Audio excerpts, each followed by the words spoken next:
Kung mapapansin po ninyo mga kabady, yan pong tapat na yan po ay Barangay Tulo. Bali po ang destination po natin ay nandito po tayo ngayon sa Conde Taas at papunta po tayo dito sa Mount View Park. At bago po tayo makarating doon ay ito po yung agaw pansin sa akin. Napakaganda po ng view na makikita dito. Bali po tayo nasa Conde Taas na ngayon. At solo rides po ulit tayo ngayong araw ng linggo. At medyo hapon ako nakaalis ng bahay gawa ng marami akong ginawa kanina, kaya hapon na nakaalis. Kaganda ng mga view dito na makikita oh.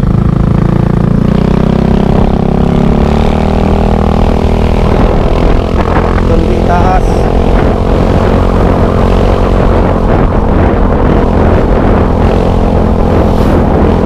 Napakatarik ng mga daan dito. Ito mga kabady, ano, patarik ng patarik hanggang mamaya. Yan, Barangay Conde Taas. Nandito na tayo mga kabady.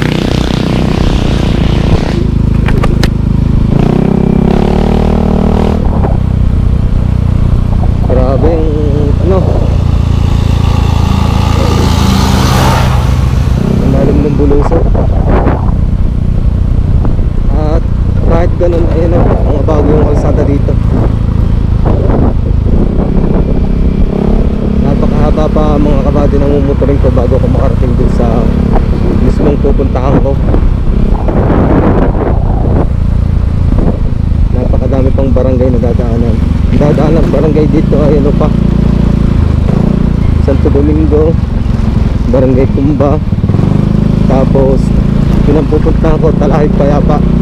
Ayun ang pinaka last ng ano, last ng barangay ng Batangas City. Yun ang pinaka dulo, yung Talahib Payapa. Maganda pala naman ang daan dito sa Conde Taas.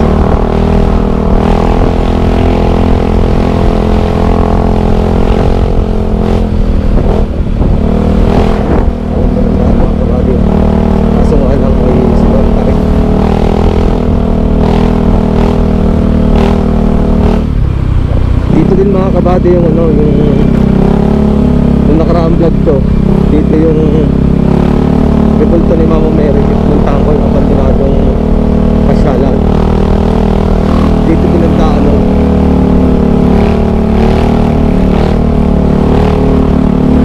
Tarik ka. Nakaganda ng mga bahay dito mga kabady, kahit bulog-bulugan na. Barangay Santo Domingo, welcome. Nandito na pala tayo sa Barangay Santo Domingo.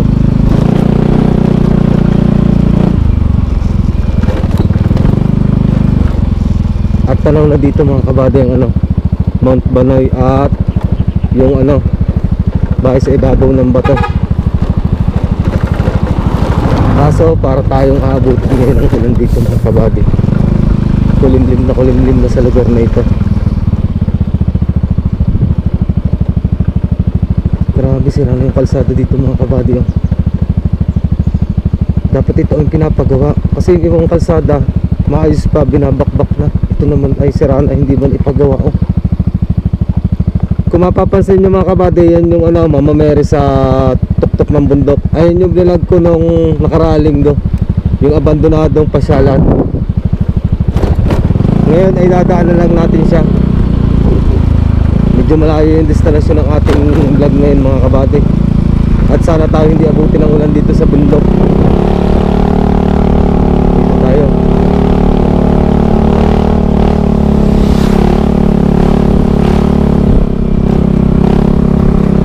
Tarik. Ang ganda ng kabundukan mga kabady. Kung mapapansin ninyo. Wow, iba-iba yung daan. Ito yung rebulto ni Mama Mary oh. Yan mga kabady. Mukhang aabutin na tayo ng ulan dito. Yari tayo dyan. Malamig na kasi yung klima. Pag ganitong pakaramdam ay alam ko ito ay uulan na.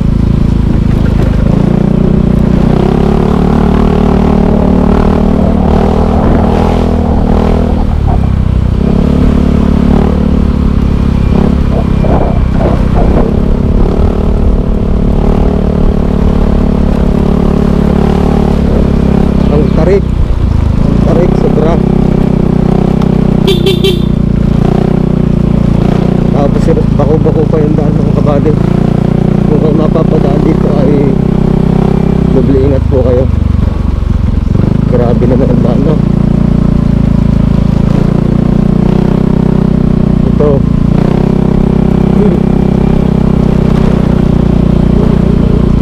Purok Dos Bakis